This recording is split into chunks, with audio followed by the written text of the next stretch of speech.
An American news website announced that Iran has agreed to negotiate with the United States regarding its nuclear program. According to the report, President Trump's final approval on the agreement between Iran and the U.S. has not yet been given.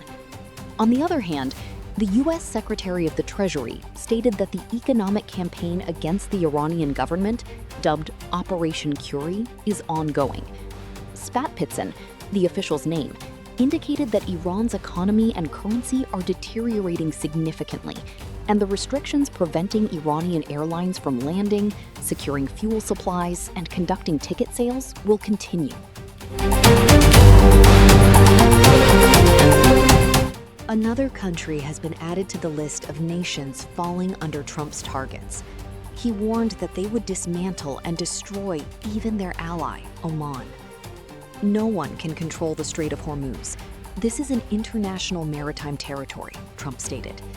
He added, Oman must fall into line like other countries. Otherwise, we will destroy it, and she herself knows this. Therefore, she will remain cooperative. Furthermore, he mentioned that they are closely monitoring the situation in the Strait of Hormuz, noting that this is part of the ongoing negotiation process. President Trump further added, Iran thinks it can wear us down by delaying the matter, and announced that the sanctions imposed on Iran will not be eased until it completely abandons its highly enriched uranium. Meanwhile, President Trump once again expressed his admiration for the Pakistani Field Marshal and Prime Minister, describing Field Marshal Asim Munir and Prime Minister Shehbaz Sharif as leaders with excellent character. On the other hand, the United States has launched a fresh attack on Iran. Iran, for its part, retaliated by stating it struck a U.S. military base in the region. U.S. officials stated that they carried out strikes against Iranian military targets in the Strait of Hormuz. They explained that the objective of the attack was to eliminate the threat posed to the U.S. Navy and commercial vessels operating in the Strait of Hormuz. The U.S. stated that Iran fired 4 drones at an American commercial ship, and all 4 Iranian drones were shot down. Iran's Islamic Revolutionary Guard Corps, IRGC, on its part, announced that it took retaliatory measures against the regional U.S. military base used to launch the attack on Iran, declaring that any future attacks would inevitably face a response. 3 ships have been barred from entering the Strait of Hormuz. A Russian news agency reported that when an American oil tanker attempted to pass through the Strait of Hormuz, the Iranian Revolutionary Guard Corps fired warning shots, forcing the vessel to turn back. Meanwhile, the Kuwaiti military announced that its defense systems successfully neutralized incoming missile and drone attacks. Iran's supreme leader, Ayatollah Ali Khamenei, referred to in the text as Mustafa, stated that the United States and Israel are attempting to create internal divisions within Iran to cover up their military defeats.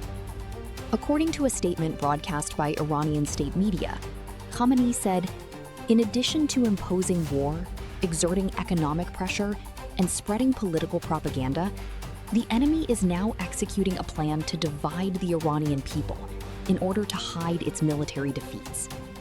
The objective of this action is to fragment the Iranian population. Khamenei emphasized national unity and solidarity for the Iranian people. In a candid statement, Ibrahim Azizi, a former member or head of the Iranian parliament's National Security Committee, said, to escape a strategic deadlock, Trump sometimes issues threats and at other times extends calls for agreement. However, Iran will not bow to any pressure, nor will it budge from its red lines.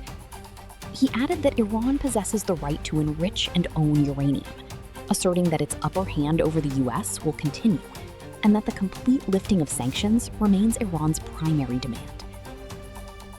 Furthermore, Ali Bahari, the Deputy Secretary General of Iran's Supreme National Security Council, indicated that although indirect contacts between the U.S. and Iran are ongoing, the issue of the enriched uranium stockpile is not included in the negotiations with the United States. Regarding the Strait of Hormuz, no agreement has been reached with the U.S. so far. He stated that until a comprehensive agreement is reached on all matters, nothing is considered finalized. U.S. officials have imposed additional shipping sanctions on Iran, and a ban has been placed on a newly established operational zone for imports. According to the U.S. Department of the Treasury, the establishment of the Persian Gulf Strait Authority is an attempt by the Iranian Revolutionary Guard Corps to conduct a new financial extortion scheme on vessels passing through the strait. On the other hand, Omani political analyst Mustafa Shahid, reacting to Trump's statement, said, "Trump's threats against Oman reflect his wrong estimations, just as his policy of entering into a war against the Iranians is based on miscalculation." He added, "Oman is a country that has helped the United States resolve conflicts for decades." Furthermore, Riyad Jarrar, the director of the American human rights organization DAWN, Democracy for the Arab World Now, stated that threatening to destroy any sovereign nation is an action typical of a mafia boss. He noted that threatening to destroy any Arab country is an illegal mindset that incites war, and this threat demonstrates that the Iranian ceasefire agreement may only last until it collapses due to Trump's threats.